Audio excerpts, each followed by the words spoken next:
Atlayın! Ya atla bunu atladı.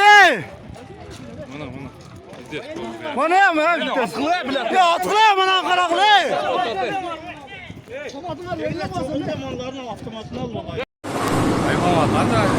Hayda.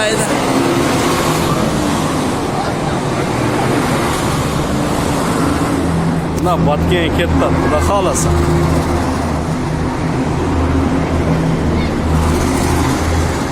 Bak gel.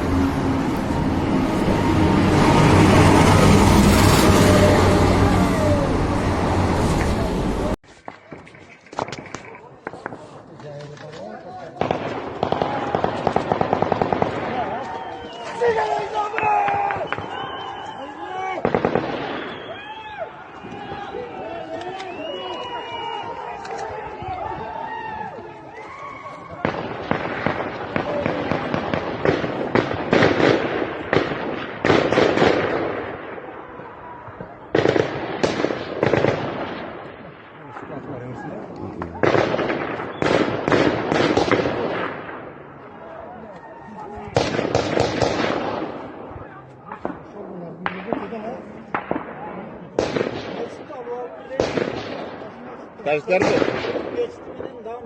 Vurup kiri altırlar diye. Taşlar mı? Ne isteyen çıkıp da granat taş gerek de.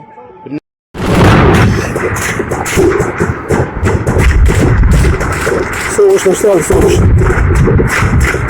Soğuş nasıl oldu? Soğuş başlandı.